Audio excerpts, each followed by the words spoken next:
नमो वरंतारं नमो सिद्धारं नमो वारियारं नमो वज्रायारं नमो लोये सवसाहुरं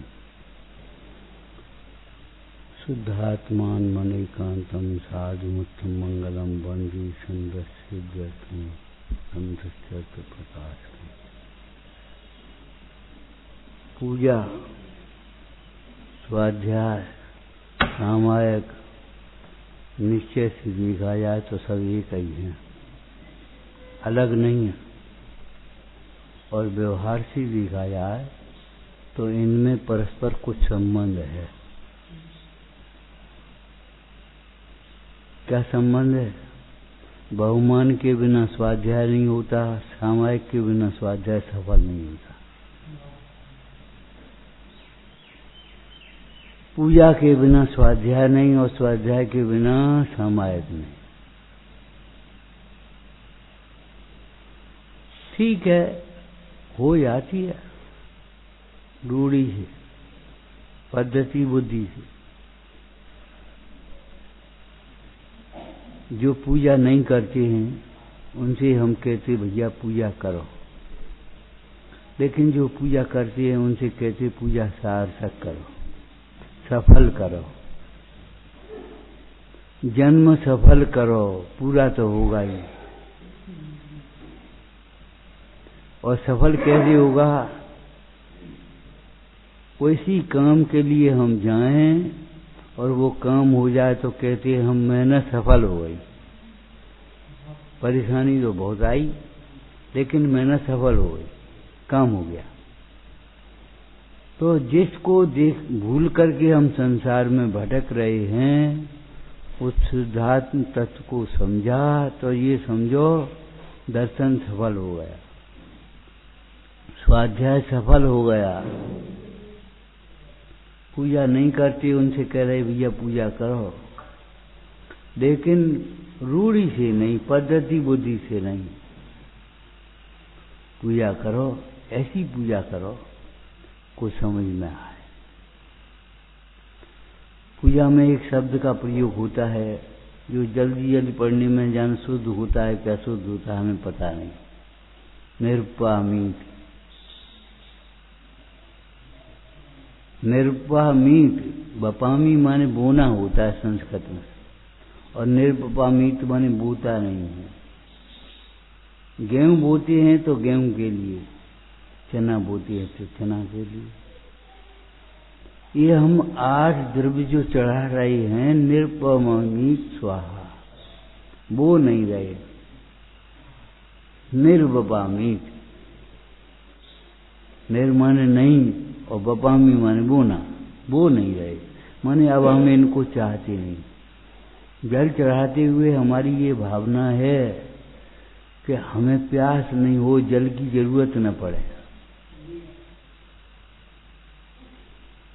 हमारे तृषा रोग का अभाव हो जाए, भावताप का अभाव हो जाए चंदन चढ़ाते हुए, ऐसी भावना होती है।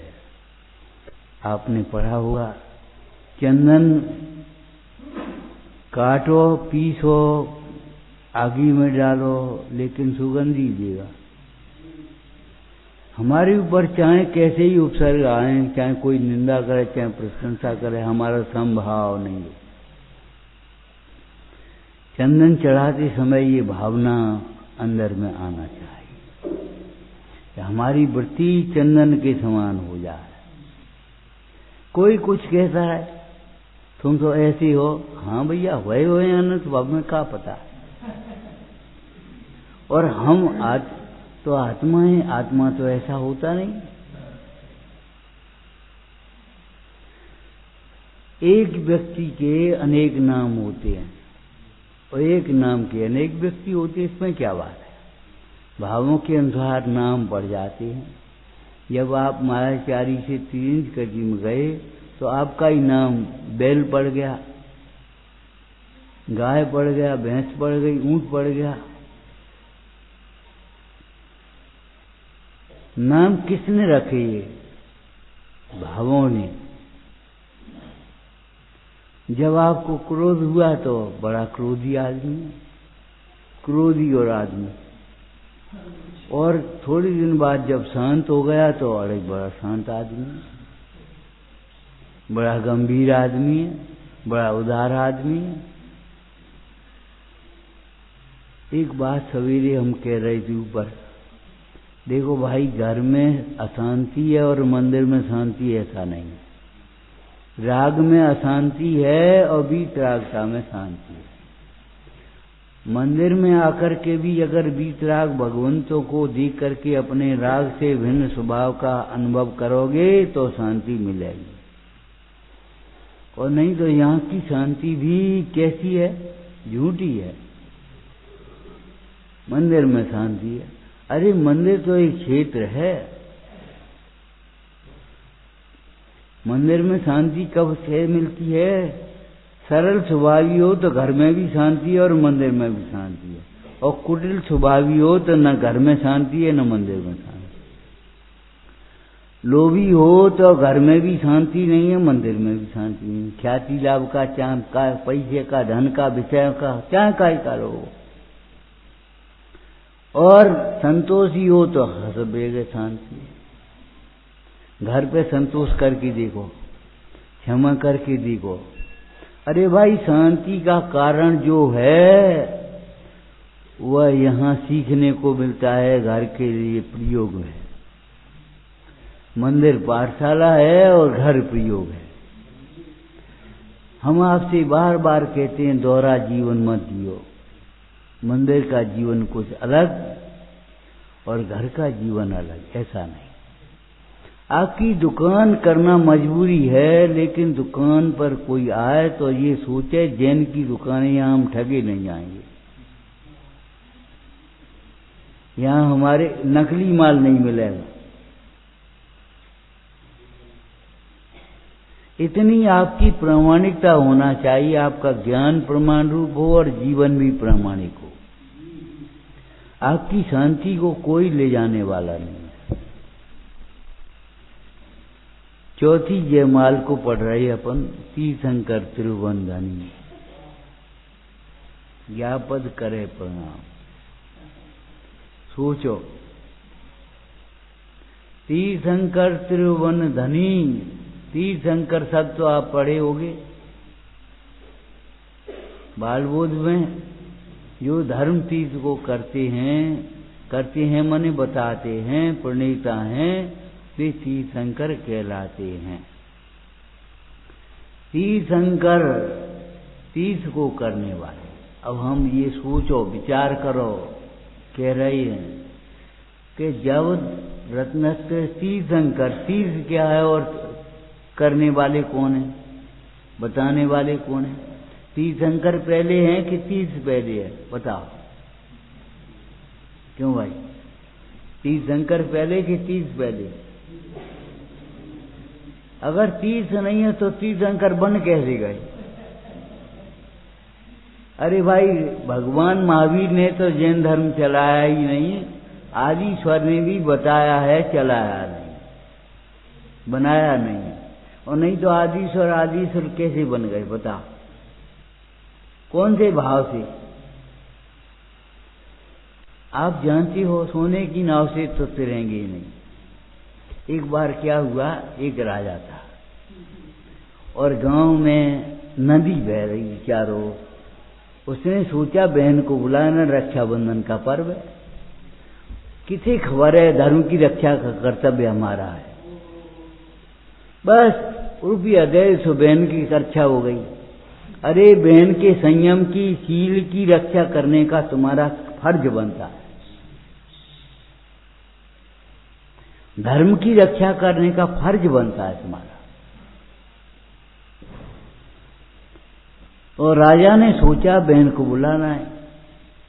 राजा चला, नदी के घाट पर पहुंचा और एकदम रौब गांठ से बोला, इस गंदी नाव में हम बैठेंगे काठ की नौका में, सोने की नौका बनवा। मंत्री ने कहा, महाराज सोने की नौका तैर नहीं सकती और उस पर बैठने वाला भी तैर नहीं सकता। कुछ नहीं, हमारा आदेश है, बनवाओ। बन जाएगी। नाव बनने में समय तो लगेगा ही। समय लगा, नाव बन गई, तब तक पानी भी घट गया, रक्षाबंधन भी पूरे हो गए। नाव को उतारा और वो डूबने लगी। राजा की समझ में आ गई, अरे अगर तुम्हें पार होना है तो काठ की नाव से तैरोगे, पत्थर की नौका से। पत्थर की नौका तुम्हें मालूम है किसको कहा है? ते उपल नाव।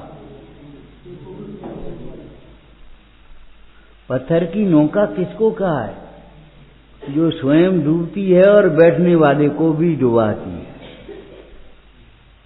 काठ की नौका स्वयं तैरती है और बैठने वाले को भी तैरने में कारण बनती है, निमित्त बनती है। ये बताओ, सम्यक दर्शन ज्ञान चारित्र का नाम तीर्थ है अगर, तो जिसका दर्शन सम्यक दर्शन है, जिसका ज्ञान सम्यक ज्ञान है, जिसमें लीनता सम्यक चारित्र है, वह आत्मा तीर्थ क्यों नहीं होगा? सम्यसार जी में लिखा है, विश्व के ऊपर तैरता हुआ, तैरता माने भिन्न रहता हुआ। आपसे एक बात पूछी थी पहले, कमल कहाँ होते हैं? आप कहोगे पानी में। कब देखे? कमल हमेशा पानी के ऊपर रहते हैं, पानी में कभी डूबते नहीं। कितनी बरसात हो जाए और पानी बढ़ेगा तो उसमें सरोवर में, तो कमल भी ऊपर उठे।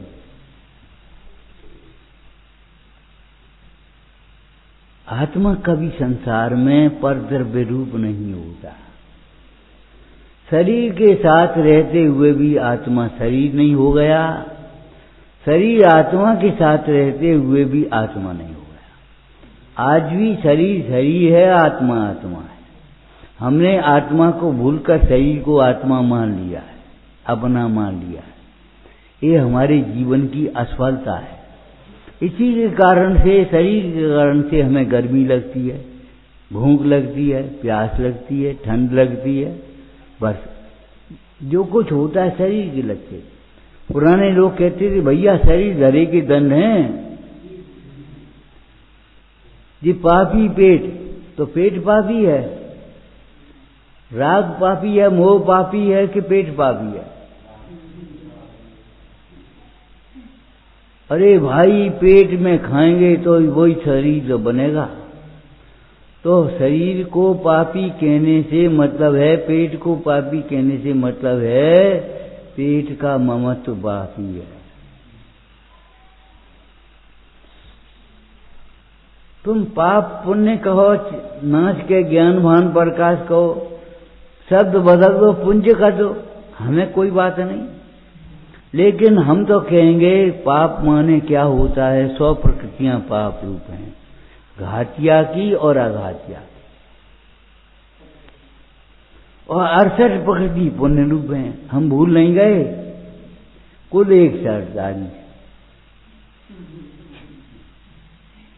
बढ़िया गड़े थे कि 100 प्रकृतियां पाप रूप हैं, 68 प्रकृतियां पुण्य रूप हैं, और कुल 148 प्रकृतियां। तो कैसे ये बताओ? ऐसी बातें सीख गए जाने का बैठे बैठे। कल बता रहे थे, पति के 2 लड़के, पत्नी के 2 लड़के, कुल मिलाकर के 2।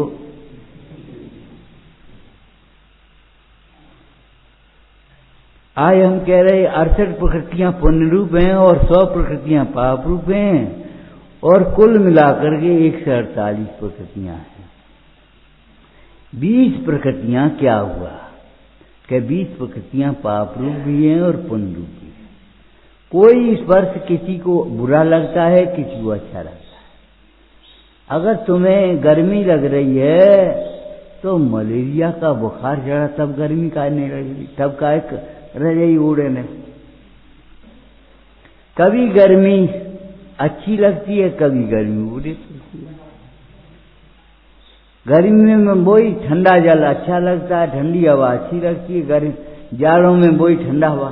कैसे पानी दे दो, कैसी बुरी हवा चल रही, बुरी लगने लगी। राग उदय भोग भाव लागत सुहावने से, बिना राग ऐसी लगे जैसे नाकारी। ये चिन्ह है हमारे अंदर भीतर राग है, जब तक हमें भोग सुहावने लग रहे। जब असुहावने लगे और जिनवाणी सुहावनी लगे, जिनवाणी में कहा हुआ शुद्ध आत्मा सुहावने लगे, इनकी वीतरागता छवि सुहावनी लग गया, तो समझना भली होनार है।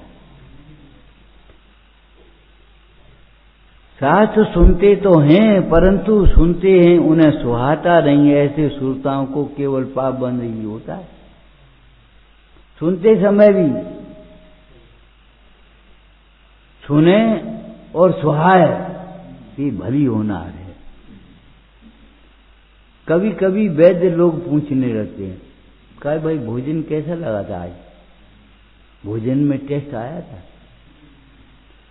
कल अब ठीक है, अब बुखार है, अब ठीक नहीं।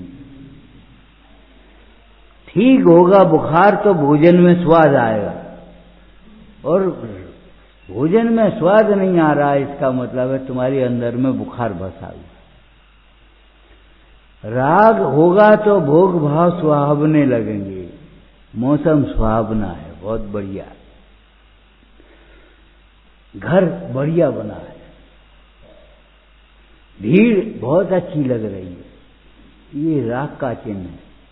वीतरागता को तुम आओ चमते आओ, उन्हें कछु फर्क नहीं है, वे तो ऐसे ही बैठे हैं।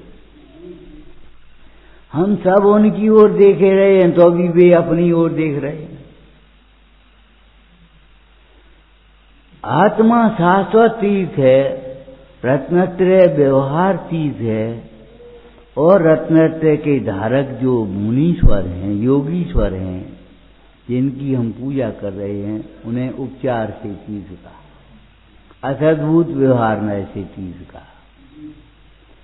मतलब ये है कि लौकिक संगति को छोड़कर और रत्नत्रय के धारक योगीश्वरों की संगति में आओ। और संगति कोई दोष और गुण मत, संगति के भरोसे मत रहो। गलती हमारी यहाँ आना नहीं हुआ, यहाँ तो बहुत आ गई, अच्छी आ गई तुम। अब कर्म योग सुघाट आयो, पार हो दिन जात है, ध्यान धर्म की नाव बैठे, शिवपुरी कुछ। यहाँ आए सो तो बहुत अच्छी हो, लेकिन अगर तुम भगवान के ही भरोसे बैठे रहो, गुरुओं के ही भरोसे बैठी रहो, जिनवाणी के ही भरोसे बैठी रहो, और तत्वों का भरोसा न करो, तो हम क्या करें, कैसे तिरोगे? यहाँ आना अच्छा हुआ, लेकिन भरोसे बैठना।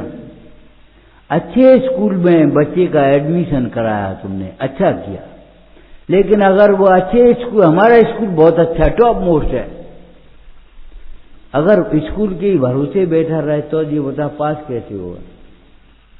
स्वयं पढ़ना पड़ेगा, केवल भरोसे नहीं। हमारे मार साहब बहुत योग्य हैं, क्वालिफाइड हैं, डॉक्टर साहब बहुत योग्य हैं।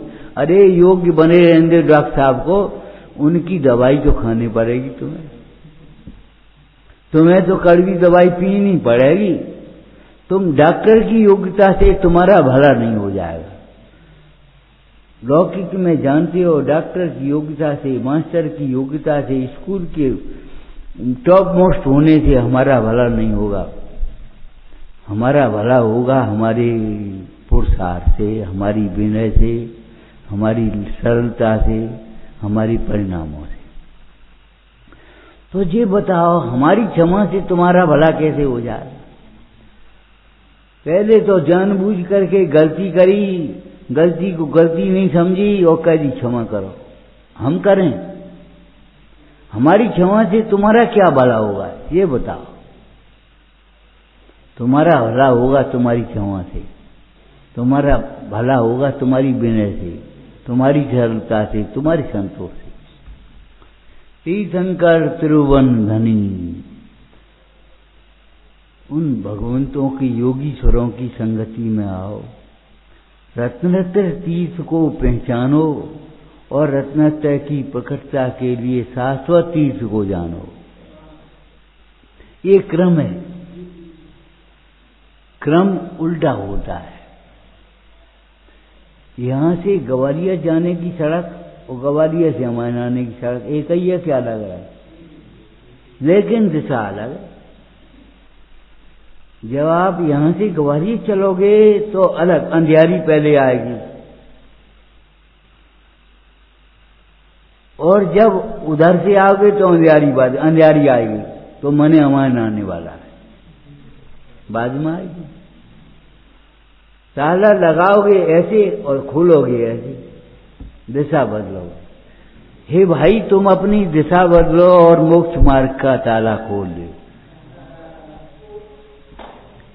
तुम पर की ओर देख रहे हो, पर को अपना मान रहे हो, पर को अच्छा बुरा मान रहे हो, दिशा बदल लो। आत्मा को ही अच्छा समझो, आत्मा का ही आश्रय करो। उस दिन एक शब्द आया था सिद्ध चक्र ध्यान में, नीति आश्रित धनपति सुधी शीलादि गुण खान, जिन पद अंबुज भ्रमर मन, सो प्रशस्त यजमान। हम सब यजमान बैठे हैं, यजमान के गुणों को पहचानना चाहिए और निर्वाह करना चाहिए। नीति आश्रित क्या मतलब? सब काम हमारे नीति के आश्रित होते हैं, किसी काम में पर का दोष दिखाई नहीं देता। सब काम नीति के आश्रित हमारा जीवन है, अनाश्रित नहीं है, निराश्रित नहीं है, हम नीति आश्रित। और जो नीति आश्रित होता है, जिनाश्रित होता है, वो स्वाश्रित होता है, वह तो अनाथ नहीं होता। जो पराश्रित है वह अनाथ है। भैया पराश्रित हैं, क्या करें? सारे कार्यों को करते समय भी हम पर का दोष नहीं देखेंगे, पर का गुण नहीं देखेंगे। ऐसे पद हमें क्यों नहीं मिला? हमारे अवगुण के कारण, मोह के कारण। ऐसा पद हमें कैसे मिलेगा? ऐसे अपना पुरुषार्थ होगा तो हमें ऐसा पद मिलेगा। किसी की कृपा नहीं है, ये तो व्यवहार नय की भाषा है। आपकी कृपा कोर से ही हमारा कल्याण है। शिक्षक विधान में लिखा है, आपकी कृपा कोर। चंदन क्या करेगा? आपकी कृपा से जो वचन निकले हैं, उन वचनों को सुनकर के हमारा चित्त शीतल होगा, शांत होगा। तीर्थंकर अब आपकी समझ में आ गई होगी। हम ये कहते हैं कोई भी शब्द पढ़ो उसका चित्त खिंच जाए। जैसे घड़ी, घड़ी कहते ही घड़ी दिखने लगती है। पानी, पानी कहते ही पानी दिखने लगता है। शब्द ब्रह्म के कहते समय हमें परम ब्रह्म ख्याल में आए। एकदम तीर्थंकर दिखने लगे कोई समोसन में विराजमान, जिनकी दिव्य ध्वनि खिल रही है, और हम शांत भावों से दिव्य ध्वनि को खिल करके प्रसन्न चित्त से अपने आत्मा को समझ रहे हैं। सम्यक दर्शन प्रकट हो गया है, सम्यक ज्ञान प्रकट हो गया है, सम्यक चारित्र प्रकट हो गया। हमें कुछ करने के लिए दिखता ही नहीं है। क्या करें? कुछ नहीं कर। विचार करो, अकृत्रिम चैत्यालय में अगर हम पहुंच जाएं, ये तो कृत्रिम जिन मंदिर है, यहां तो ये आएगा, यहां हरा रंग होता तो अच्छा था, यहां पीला रंग होता तो अच्छा। ये क्रैक आ गई, इसको दबाओ, ऊपर से प्लास्टर करो, सफाई करो, पुट्टी करो, दाग दिखना नहीं चाहिए। अरे दाग हमें बुरे लगते हैं कपड़े पर, तो सील पर भी दाग बुरा लगना चाहिए। हमारे आचरण पर भी, चरित्र पर भी कोई दाग नहीं होना चाहिए। बेदाग जीवन।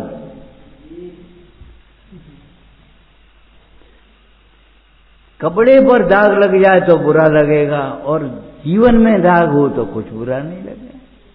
ये कैसी दोहरी नीति है हमारी। जीवन बेदाग, न अपने ऊपर दाग लगाओ न किसी के ऊपर दाग लगाओ। दाग लगाना माने दोषारोपण करना। न अपना ऊपर दोषारोपण करो और न पर के ऊपर दोषारोपण करो। दोष बाधे च मौनम, दोषों के कहने में हे भगवान काय में आया है?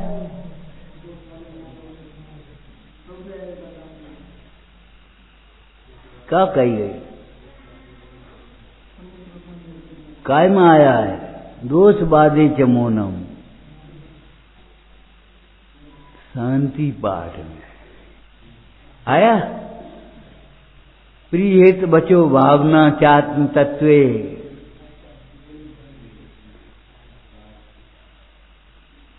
पुण्य उदय आत्म आयो प्रभु जिनवर दर्शन पायो। आया। दोष बाधों में हम मौन रहे। क्यों भाई? दोष बाधन में मौन रहे तो दोष बाधन मन से किया जाता है। हमारे मन में भी दोष नहीं आए तो वचन में दोष कैसे आएंगे? पहले मन में आते, फिर वचन में आते, फिर काया में आते। विचार करो, दोष बाधों में हम मौन हो जाएं। दूसरे का भी दोष मत देखो। कल भी चर्चा की थी, सीता को राम का दोष दिखाई नहीं दिया, प्रजाजन का दोष नहीं दिखाई दिया। क्यों? मेरा ही उदय है। जब आप अपने उदय को देखोगे और अपनी पर्याय के 18 दोषों को देखोगे तो आपको किसी का दोष नहीं दिखाई देगा। और किसी का दोष नहीं दिखाई देगा तो कसाय भी नहीं आएगी। तुमने ये क्या कर दो, तुम कैसे बोल रहे, तुम क्या कर रहे? अरे कौन से बोल रहे? कौन बोल रहा है? स्वच्छंद होने के लिए बात नहीं है। हम बार बार कह देते हैं, त्यागी हो गए स्वच्छंद होने के लिए नहीं। गुरुओं के अनुशासन में रहो, अपना हित अहित का विचार करो, स्वच्छंद और अनुशासन रहित जीवन मत जियो। छोटे में स्त्री पिता के अधीन, फिर पति के अधीन, फिर पुत्र के अधीन, और अगर आर्य का भी हो जाएगी तो गुरु के अधीन हो। अनुशासन रहित जीवन नहीं हो। अनुशासन देश को महान बनाएगा तो अनुशासन आपके जीवन को भी महान बनाएगा। अब जीवन को महान बनाने वाला अनुशासन कैसा होगा? नमोता याते भाई कैसे महान हो गए? अनुशासन कैसा हो गया? वीतराग विज्ञानता रूप। तीर्थंकर त्रिभुवन धनी नाव ऊपर तैरती है पानी के ऊपर। आपने दृष्टांत सुना है? नाव जब जब डूबी है तो भीतर के पानी से डूबती है, ऊपर के पानी से नहीं। सागर के अथाह जल में नाव रहे तो भी नहीं डूबेगी, और नाव में पानी आ जाएगा तो डूब जाएगी।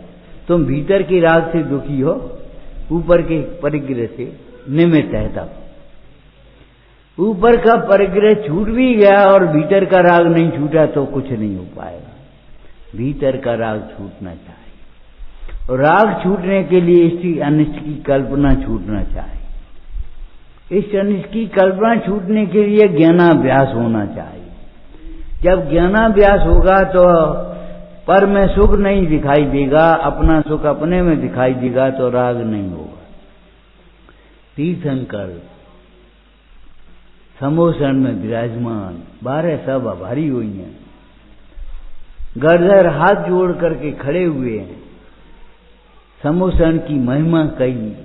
इतने इंद्र चक्रवर्ती, इतने इधर तो इंद्र खड़े हैं, इधर चक्रवर्ती खड़े चमट हो रहे हैं। जाके हाथ जोड़े खड़े हुए हैं तो कैसे हुए? बड़े बड़े सेठ साहूकार हाथ जोड़े खड़े हैं तो कैसा होगा वो निर्विघ्न जीवन? मुंडा जंगल से चले पेड़ के नीचे एक भिक्षुक बैठा था, फटे पुराने कपड़े पहने, कल की बासी रोटी रखे। उन्होंने देखा, उसने मुनराज को देखा, अरे हमारे पास फटे कपड़ा तो हुए, इनके पास तो कछु नहीं है, हम पे बासी रोटी तो हुए, इन पर तो कछु नहीं है। ए सुनो, उन्हें सोची भिक्षुक ने कि हम और मांग लेंगे, इन्हें बासी रोटी खवा देंगे। मुनराज चले गए, ऐसे तो आते नहीं। ए भैया, इन्हें कौन भोजन कराएगा? साथ साथ चल दिया। बड़े बड़े सेठ साहूकार हाथ जोड़े खड़े, राजा महाराजा हाथ जोड़े खड़े हैं, और विधि कोई नहीं बन पाई, सो देखा चल दिए। ए भैया का हो, इन्हें गर्मी चढ़ गई कछु? अरे गर्मी चढ़ नहीं गई है, गर्मी उतर गई है। सही बात है, एक जगह आहार हो रहा था और विधि नहीं मिली, सो भी लौट के चल रहे। सो एक अजैन खड़ा था, बोला कहे जी बाबा जी काय को रूठ गए? उन्हें रूठना दिखाई दे, जो जैसा होता है उसको वैसा ही दिखाई देगा। बेईमान को सब बेईमान दिखाई देंगे, ईमानदार को सब ईमानदार। आप हमेशा दृष्टांत रखना महाभारत का याद। दुर्योधन को उसी राज्य में कोई सज्जन नहीं दिखाई दिया, और युधिष्ठिर को उसी राज्य में कोई दुर्जन दिखाई नहीं दिया। क्यों? जो अंदर में होता है वो दिखाई देता हमें। आप सरल परिणामी हैं तो इनकी कुटिलता को नहीं पहचान पाएंगे, और कुटिल परिणामी हैं तो इनकी सरलता को नहीं पहचान। भीतर जो है वह बाहर प्रकट होता है। सच पूछो तो बाहर के पदार्थ निमित्त मात्र होते हैं। तीर्थंकर कहते ही 12 सभा भरी। एक दृश्य खिंच जाना चाहिए आपके अंदर। और एक बात कहते हैं हम आपसे, मंदिर समोसरण है आपका, और समोसरण में 3 ढंग वाणी खिंचती है। आपके मंदिर में भी आप लोगों का कर्तव्य है, मुखिया लोगों का विशेष रूप से, कि इस प्रकार का आयोजन होता रहे। धवल मंगल गान रवा, उपदेश होते हैं। तीर्थंकर का उपदेश नहीं हो तो क्या मतलब? समोसरण की सार्थकता भगवान की वाणी से, दिव्य ध्वनि से है, और दिव्य ध्वनि सुनने की सार्थकता भेद विज्ञान से है। तीर्थंकर त्रिभुवन धनी, धनी माने स्वामी। धनी कौन होता है? जिन्होंने परमाणु मात्र का स्वामित्व छोड़ दिया, वे 3 लोक के स्वामी हो गए। तीर्थंकर त्रिभुवन धनी। आपने पढ़ा होगा, तुम 3 भवन के स्वामी, दुख मेटो अंतर्यामी। बाहर में दुख है, भीतर में सुख है। तुम हे भव्य, अंतर्मुख होकर के तुम अपने सुख को प्राप्त करो। शिकायत करने से कोई कार्य सिद्धि नहीं होगी। तीर्थंकर त्रिभुवन धनी। तुम चोर को अपनी संपत्ति सौंपोगे कि धनी को, साहूकार को, ईमानदार को? सोचो, जिन्होंने परमाणु मात्र का स्वामित्व तो छोड़ दिया है, वे 3 लोक के स्वामी हो गए। अगर तुम्हें 3 लोक का स्वामी बनना है तो तुम 3 लोक का स्वामित्व छोड़ दो। समय सार जी को याद करो, परमाणु मात्र मेरा नहीं। अहम एको खल शुद्धो, प्राण दर्शन समग्रो। मैं एक हूं, शुद्ध हूं, अरूपी हूं, ज्ञान दर्शन से पूर्ण हूं, परमाणु मात्र मेरा नहीं। और परमाणु मात्र मेरा नहीं है, ये समझने से काम नहीं चलेगा, समझ में भी नहीं आएगा। कह सकते हैं लेकिन समझ नहीं सकते। तो मेरा क्या है? जब परमाणु मात्र मेरा नहीं, कौन जिसे हम अपना मानते वो अपना नहीं है, तो कौन है? कोई तो अपना होना चाहिए। ये घर तुम्हारा नहीं है तो तुम्हारा घर कौन सा है? अपने घर की ओर कदम रख, ये घर तेरा खास नहीं है। अपने घर को पहचानो, अपने घर की ओर कदम रखो, उपयोग लगाओ, ये घर तुम्हारा नहीं है। घर खाली करना, अरे काय को भ्रम में पड़े हो, काया का घर तुझे खाली करना पड़ेगा, क्योंकि ये घर तुम्हारा नहीं है। धर्मशाला है 4 गति, तुम्हारा घर तो हम तो कबू नहीं घर आए। तीर्थंकर त्रिवंधनी व्यापद करें प्रणाम। कितने महान हम सिद्ध भगवान की पूजा कर रहे हैं। आपको मालूम होगा तीर्थंकर जब दीक्षा ग्रहण करते हैं तो सिद्ध भगवान को नमस्कार करके दीक्षा ग्रहण करते।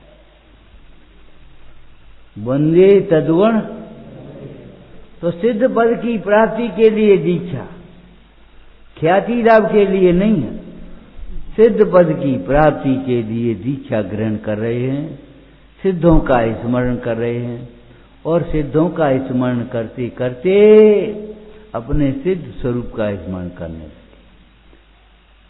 नाटक समय सार जी में एक छंद आया केवली भगवान की महिमा का, उसमें एक लाइन आई है, मुद्रा देख केवली की मुद्रा याद आ गया।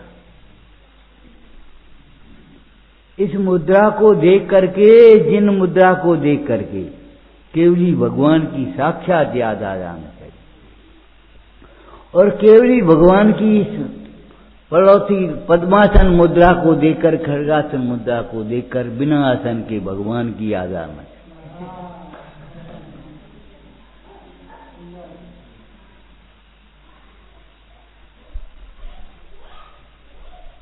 ये जिन मुद्रा कहां से आई है, कहां से प्रकट हुई है? तुम्हें दर्द हो रहा है जरा से बैठने में, इधर देखो सीधे, अभी पलक झपने लगेगी, दर्द होने लगा आंखों में। भरत जैसे चक्रवर्ती भी बावली के सामने हार गए। दृष्टि युद्ध, जल युद्ध और माल्य युद्ध। क्यों? शारीरिक दृष्टि से देखना, उसकी मीमांसा तात्विक मत करना। अभी बाहुबली का शरीर 525 धनुष ऊंचा था और चक्रवर्ती का शरीर 500 धनुष का।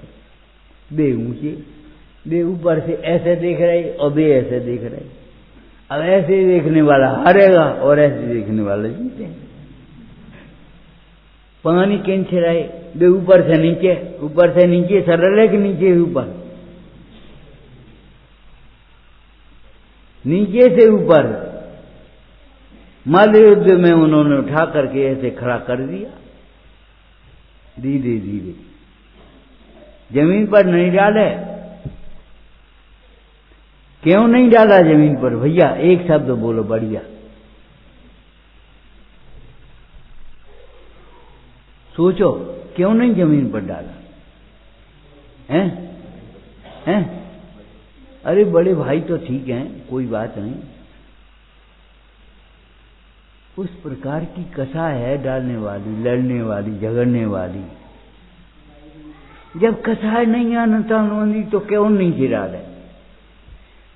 माने उस काल में भी, युद्ध के काल में भी उन्हें अनंतानुबंधी कथाएं नहीं है।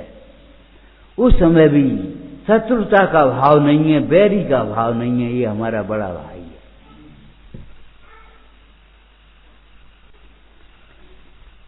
सोचो, भरत कितने भाई थे? कितने भाई? भरत के 100 और बाहुबली एक से एक थे। और जब चक्ररत्न अयोध्या के द्वार पर रुक गया तो 100 भाई नहीं आए थे। युद्ध केवल कैसे हुआ? एक भाई थे, बावली से 99 भाइयों से युद्ध नहीं हुआ। क्यों? वे दीक्षा लेकर के चले गए, तुम्हें ये राज्य ये राज संभालो, हम अपना राज संभाल रहे हैं। कितना त्याग, कितना संतोष, कितना धैर्य। कौन उलझन में पड़े कसायों की में? वे 99 भाई दीक्षा लेकर के चले गए, उनके साथ युद्ध का कोई प्रसंग नहीं बना, पुराण साक्षी है। बाहुबली की कथा नहीं मिट पाई उस समय उस प्रकार की, लेकिन उस समय भी अनंतानंद की कथा नहीं थी, इसलिए उन्होंने भरत को ऐसे उठाया और ऐसे खड़ा कर दिया। श्रीपाल ने भी यही किया था, वीर दमन को ऐसे उठाया और ऐसे खड़ा कर दिया। क्यों? उस प्रकार की कथा नहीं। गाली कौन निकलवाता है? क्रोध। तुम गाली दे के बताओ एक अभी कैसे दे? जब गुस्सा आएगी तो गाली देंगे। अहंकार में अहंकार जैसे शब्द, तू क्या समझता है, तू फलाना है, पर अहंकार में अहंकार के शब्द होंगे, विनय में विनय के शब्द होंगे, सरलता में सरलता के शब्द होंगे, कुटिलता में कुटिलता के शब्द होंगे, संतोष में संतोष के शब्द होंगे, लोभ में लोभ की दीनता के शब्द होंगे। शब्दों का और भावों का नैमित्तिक संबंध है। हम आपसे बार बार कहते हैं, वचन सुधारने के लिए भावों को सुधारो। भाव नहीं खराब होंगे तो वचन खराब कभी नहीं होंगे। भाव में कठिनता नहीं आएगी तो वचनों में कठिनता नहीं आएगी। भावों में कोमलता होगी तो वचनों में कोमलता अपने आप आ जाए। उसका दृष्टांत दिया था तुम्हें, बोलो, तुम तो भूल जाते हो, जी भूलने लायक बात नहीं है। बिल्ली की चूहे को मारते वाली पकड़ अपने बच्चे को ले जाते समय ढीली क्यों हो गई? एक खरोंच नहीं आई, भावों में कोमलता आ गई। और भावों में कोमलता कैसे आ गई? ये मेरा बच्चा है, बिल्ली को ये मेरा बच्चा है, इसलिए कोमलता आ गई। ये मेरा आत्मा है, तुम्हारी परिणाम में कोमलता नहीं आएगी। ये हमारे भगवान है, कोमलता नहीं आएगी। जो देवसास गुरु को भी अपना समझेगा, आत्मा की बात तो बहुत अद्भुत है, उसके परिणामों में कोमलता आए बिना नहीं रहेगी, क्षमा आए बिना नहीं रहेगी। कहीं से बुलाना नहीं पड़ेगा, कहां से ताकत आ जाती है? तुमने पढ़ा है, हम पर नहीं बनो। और भैया आ गए तो ताकत कहां से आ गई? उत्साह कैसे आ गया? उत्साह होता है आत्मा के आश्रय से, आत्मा को दर्शाने वाले योगीश्वरों के आश्रय से। उत्साह गिरता है लौकिक जीवों की। प्रवचन सार जी में टीका में अमृतचंद स्वामी ने लिखा, हे मुने, अगर तू लौकिक जनों की संगति करेगा तो धर्म मार्ग में तेरा उत्साह गिरेगा। लौकिक जीवों की संगति को छोड़ेगा और धर्मात्माओं की संगति करेगा। एक दृष्टांत दिया वहीं, जैसे शीतल पानी की संगति करे तो अधिक शीतल हो जाए, और शीतलता के वातावरण की संगति करेगा तो पानी शीतल बने रहेगा। और यदि गर्मी में रखा रहेगा पानी तो गर्म होगा। तो मोही जनों की संगति से तेरा पतन होगा, तेरी साधना बिगड़ेगी। तू लौकिक जीवों की संगति मत कर और धर्मात्माओं की संगति में रह, तब तेरा उत्साह बढ़ेगा। देखो भारी कैसी बातें कर दी इनने। हमें ऐसा लगता है हमसे कह दें तुम्हारी संगति मत करो, तुमसे कहें इनकी संगति में रहो। तुमसे तो क्या कहा, सावकों से रहे सदा सत्संग उन्हीं का, और मुनराजों से कह रहे हैं कि लौकिक जीवों की संगति मत करो। अब क्या करें बता? इनसे कही इनकी संगति मत करो और इनसे कही इनकी संगति करो। कैसे मेल बैठेगा? सुनो, संगति एक शब्द है, गति गमनार्थक ज्ञानार्थक होती है। संगति का मतलब है अनुकरण करना, अनुसरण करना, और संग माने परिग्रह करना। अगर हम गुणों का अनुकरण नहीं करते हैं तो संग किया है हमने, संगति नहीं करी है। और वैसा ही मानने लगे, वैसा ही समझने लगे, वैसा ही करने लगे तो हमारी संगति हो। जैनी की संगति में आकर के किसी ने रात्रि भोजन छोड़ दिया तो जैन की संगति करी, और रात्रि भोजन करने लगा जैनी तो जैनी ने उसकी अजैन की संगति। लौकिक बातें करने लगे तुम यहां करके तो हमने तुम्हारी संगति करी। लौकिक बातों में रस आने लगा और मोक्ष मार्ग में रस आने लगा तो हमने इनकी संगति करी। ये है अर्थ उसका। मतलब हे मुने, हे साधो, हे साधक, श्रावक के लिए भी ये बात है। तुम मोक्ष मार्ग के साधकों के समीप लौकिक वार्ताएं मत करना, लौकिक वार्ताएं मत करना।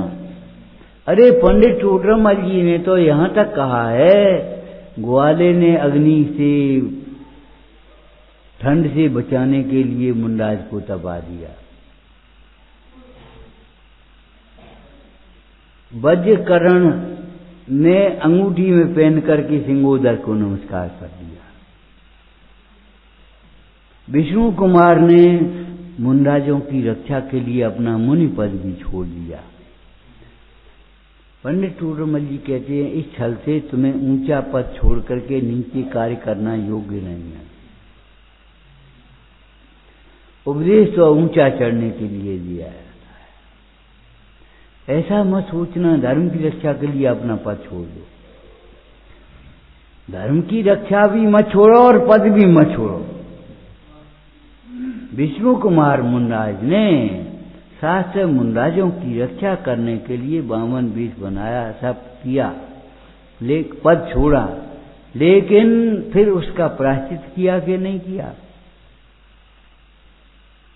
प्रायश्चित अगर उसे अच्छा समझते तो कहां से छोड़ता? पद छूटा है लेकिन अभी सम्यक दर्शन भीतर में जाज्वल्यमान है। समंतभद्र मुंडाज ने शरीर के लिए दीक्षा छोड़ दी, लेकिन शरीर को तो अभी उस समय भी अपना नहीं माना। जब भोजन बचने लगा और उन्होंने कहा तुम इसको नमस्कार करो से पिंडी को, तब मुंडाज समंतभद्र ने कहा हमारा नमस्कार ये झेल नहीं पाएगी। तुम हो कौन कि हम निर्ग्रंथ मार्ग के अनुयायी हैं? और वही हुआ, उन्होंने पिंडी को सांकर से बंधवा दिया। वे भगवान की स्तुति करने लगे, स्वयं स्तोत्र की रचना करने लगे। राजा बोला 7 हो गई थी रचना, 8वीं पढ़ रहे थे कि तुम स्तुति पढ़ते रहोगे, अपना चमत्कार दिखाओ, नमस्कार करो। और जो उन्होंने नमस्कार किया पिंडी फटी, चंद्र प्रभु की प्रतिमा प्रकट हो। राख के बादल फट जाएंगे, छट जाएंगे, मोह के आवरण नष्ट हो जाएंगे जब इन भगवंतों को देखो। तीर्थंकर तिरुवंधनी जापद करें प्रणाम। तीर्थंकर भी जिसको नमस्कार करके दीक्षा ग्रहण करते हैं वह पद कैसा महान होगा। और वह पद सिद्ध पद सबसे ऊंचा पद है। नमो अरहंताणु तो उपकार की अपेक्षा पहले नमस्कार करते हैं। वास्तव में बड़ा पद कौन है? सिद्ध। अरहंत के बाद सिद्ध होते हैं, सिद्ध के बाद अरहंत नहीं होते। अरहंत के 4 घातीय कर्म नष्ट हुए हैं, सिद्ध भगवान के 8 कर्म नष्ट हो गए। दोबारा नहीं आएंगे अब। तो विचार करो, जिसके स्वभाव के आश्रय से सिद्ध पद प्रकट होता होगा वह सिद्ध स्वभावी भगवान आत्मा कैसा हो।